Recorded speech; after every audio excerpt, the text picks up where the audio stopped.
What did she tell you? That her children had demons and they could telepathically speak to each other.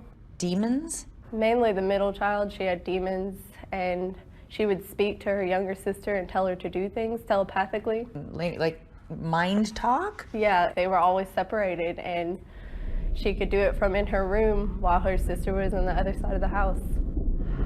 And the tales of the supernatural don't stop there.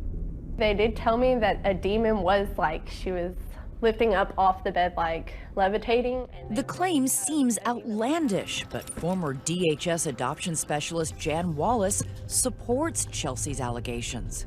So Marcia believed that the girls truly were possessed by demons. Yes. And that she told you the girls wanted the demons inside them. Yes. What did you say? I was pretty floored, pretty flabbergasted. I didn't know what to say. Chelsea says Marcia even tried to expel the demons herself. She was kneel beside the bed, and she had her like hands up praying, and at one point she was getting really aggressive and, you know, like shaking the bed like she was trying to get the demons out. What was she saying? Send these demons back to hell, you know, get them out of my children, cleanse my child. Where was the child, the middle girl, while this prayer and the bed shaking was going on? She was standing on the other side of the bed, screaming. And when that didn't work, Chelsea says the Harrises brought in some experts, spiritual advisors Hal and Alondra Parks from Birmingham, Alabama. There was a group coming in from Alabama that was supposed to pray over the children and get the demons out as an exorcism, is what they said. When did this exorcism happen? I would say 3 or 4 weeks after I started working there. But they did not want me around because if your heart wasn't in the right place, then the demons would attach to you instead. Jan Wallace says she discussed the Parks' visit with Marcia later. Did you ask her, is this an exorcism? Yes. What did she say? She said it was. She told you it was an exorcism. The Parks denied our request for comment. They have previously confirmed a visit to the Harris house, but denied being involved in any exorcism. How's it going, everybody? Thank you for stepping in and stepping by, saying hi to us once again. This is another video brought to you by Lights Out Radio. I hope everybody's doing blessed. I hope everybody's being blessed. Anyway, so let's jump into this video. This is going to be a story about a former representative out of Arkansas, involving, it's a weird story, man. It's a really crazy story. It involves rape. It involves exorcisms. Like, it's just a crazy story. So let's just jump right into it, everybody. So an Arkansas politician gave away his 2 adopted daughters to a rapist. He had an exorcism performed on the children because he believed that they were possessed. Justin Harris, a Republican who sat in the state's House of Representatives, welcomed the girls. Then, when he got them, they were 2 and 4, into his home in October 2012, right? And legally adopted the girls with his wife in March of 2013. But 6 months later, they gave them to a man who would go on to rape the older girl. Eric Francis, the head teacher at a Christian school Harris ran, had custody of the children for more than a year before he was arrested for sexual assault. Wow. And Francis, who is now serving a 40-year prison bid, after staying with him, the sisters went to another foster home where they remained. Now, a former babysitter for the Harrises has told the Arkansas Times that the couple believed that the children were possessed by demons and even ordered an exorcism to be performed on them. Chelsea Goldsboro said she was shocked when she arrived to care for the children in late 2012 and found the oldest girl locked away in a room from her sister and the Harrises' 3 sons. The girl was kept in a separate room because the couple feared she and her sister could communicate telepathically, Goldsboro told the Times. She was told to watch the older child on a monitor linked to a camera in the girls' room, and she only went into the room to give the child food or water, she said. Wow, good job. And he's the one representing parts of Arkansas, huh? The first night I was over there, I just broke down and cried with this little girl because I just felt so bad for her, said Goldsboro, who is now at college. The couple even organized an exorcism at their house, performed by specialists from Alabama, she claimed. The sources told the Times that they had also heard Marcia talk about exorcisms. The exorcism was performed on the two girls while the Harris family waited outside with their sons, Goldsboro said. But the Christian couple who live in West Fork have denied the claims. Of course, why wouldn't they? People, how are you going to lock a girl in a room? Like, what the fuck is wrong with your mental? You know what I mean? What kind of mental incapacity do you have to possess to lock a fucking kid in a room and only go in there to see him when there's food and water? You think they communicate telepathically in their plot? Like, you are fucking nuts. How do you have any right to stand and represent any amount of people, even in Arkansas? Like, it's just ridiculous. Exorcisms and telepathy are not part of the Harris's religious practice, said their attorney, Jennifer Wells, who said they instead followed therapeutic parenting advice from experts by locking them in a room. That's very fucking therapeutic, ain't it? Goldsboro said that she believed the couple ultimately cast out the girls, who they say were violent and had behavioral problems. She said, "I just don't know if I can handle all of this," the former sitter said. It emerged after reporter Benjamin Hardy learned that Harris had initially adopted the girls while looking at prosecutor documents used in the Francis trial. That's the guy he gave the girls to that raped the older one. After the accusations emerged, Harris initially refused to comment but held a press conference to discuss the matter as he attempted to justify the actions. Harris claimed the young girls and their older 8-year-old sister, whom he had took in but did not formally adopt, were threatening to kill his family. Harris said the eldest said she would kill everyone in the family, forcing the family to barricade themselves in a separate room at night. Harris also claimed that one of the girls crushed a family pet to death, further convincing them to get rid of their recently adopted charges. But Cheryl Hart, who cared for the girls before Harris, said she does not recognize the characters Harris has described. So either that is some crazy shit going on, maybe they were possessed or something, or that's just a tall tale spun to cover your psychotic ass. You know what I mean? If they were violent, they were taught violence, she said of the girls. We had a dog, a little bichon, that they were around all the time, and there was never once any issue with her abusing an animal. They thrived in our home, said Hart. She even added that before the Harrises took the girls in, everyone had warned them against it, but they refused to listen.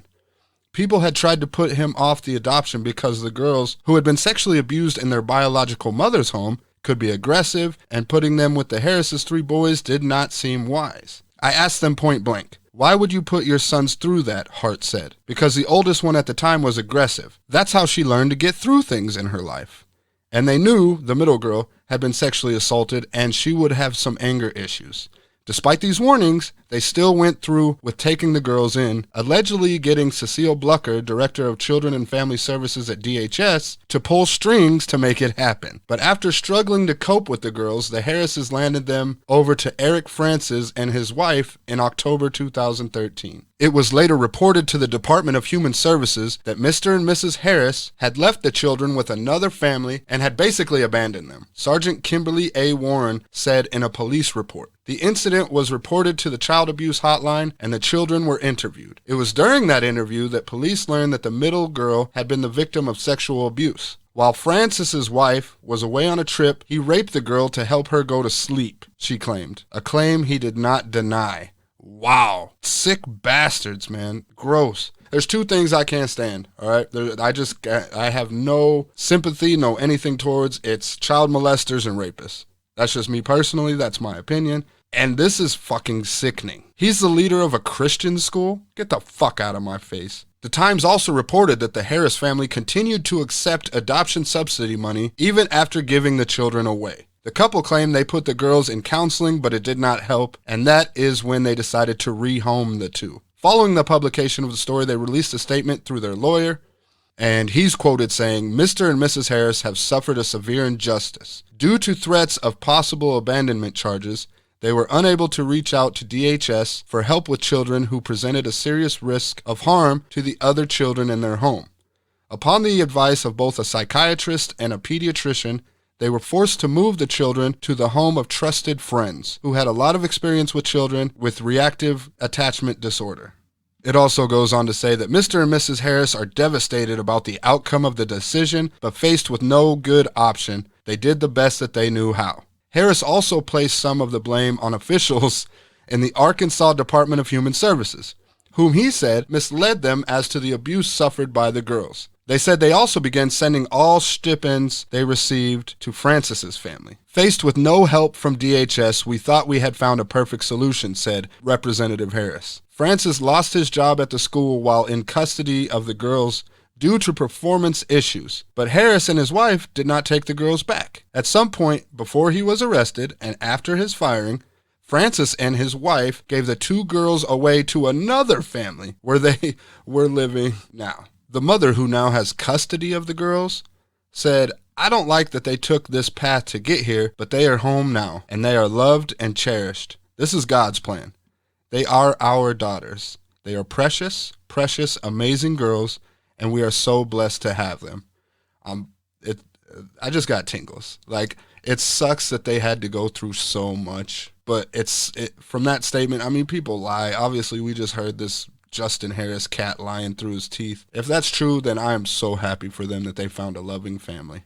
You know what I mean? Every human being deserves love. Every human being deserves love. Matter of fact, I think every living creature deserves love. I think pets, animals, I think they're all capable of love. I think they all recognize love. I think they feed off love. And former Arkansas Governor Mike Beebe, who was aware of the fact that Harris had rehomed the girls when Francis was charged in 2014, but unable to speak out at the time as the case had not yet been made public, said, "I was shocked. I'm appalled. Why would anyone go to the trouble of adopting a child and then give the child away?" At the time, Democratic Party Chair Vince Insalico has called for Justin Harris's resignation at the time, but Arkansas's House Speaker Jeremy Gilliam said that Harris will face no repercussions for rehoming the 2 girls. At this time, that situation, as far as we're concerned from the House perspective, is past tense, and we're moving forward and looking at the remainder of our calendar and finishing the month strong, Gilliam said. Harris confirmed this in his press conference, saying he and his wife have been cleared of all charges. "You don't know what we've been through this past year," he said. "You have no idea what my family has been through. I don't care what the people of Arkansas think about me, buddy." And he finished by saying, "I don't care if I lose my position. I care what my wife thinks about me, and I care what my 3 sons think about me." Well, based on what I've heard, as far as locking them in a room and monitors and only going into the room to give her food and water, like, if they think anything good about you, then you got them fucking brainwashed, in my fucking opinion. That is some sick shit. This is a sick dude. And you'll come to find that a lot of politicians are fucked up, and you don't really know who you're fucking electing. So just for a real quick breakdown, Arkansas Republican Justin Harris, adopted 2 girls in 2013, but he gave them away to a colleague, Eric Francis, after 6 months, who then raped one of the girls. Francis was convicted of sex crimes in 2014 and given a 40-year sentence. Harris's role in giving the girls to a rapist only emerged in an expose by the Arkansas Times. Babysitters said they kept one girl in a room monitored by cameras because they thought the possessed girls were communicating telepathically. She said a team from Alabama performed exorcisms on the girls while the Harrises stood outside the home with their sons. But the couple deny this, of course. Harris has attempted to justify the decision to give up the girls by saying they were violent and threatened to kill his family. The foster mother who cared for the girls before the Harris family said the girls were never violent and that she warned how difficult they would be because of their past of being sexually assaulted. There you go. There's a breakdown. And there's my quick little story. I didn't want to fly under the radar. You'll come to find a lot of these videos, if they're not going to be, say, about historical incidences or whatever, they're going to be stuff that kind of tips me a little bit and that flies like under the radar, only local news, and then it just drops off the face of the earth. There's a lot of stories out there that don't get that exposure that they deserve, and they don't get that exposure. Well, who knows why? Your guess is as good as mine, right? But I hope everybody enjoyed this little video. I hope everybody's good. I hope everybody's having a great holiday season. Kiss the ones you love. Look in the mirror and say thank you. Be blessed, man. You got this. If you're going through anything, you got this. Keep your head up and chin down. You know what I mean? This has been Lights Out Radio. Yeah. We attempted to make the situation work for 2 years because we cared deeply for the girls. But we were failed by DHS. When DHS fails adopted parents, they fail the children even more. What you may have read, we reached out to DHS numerous times, and we were met with nothing but hostility. Well, Harris said one of the adoptive children had behavioral problems and never got help from DHS.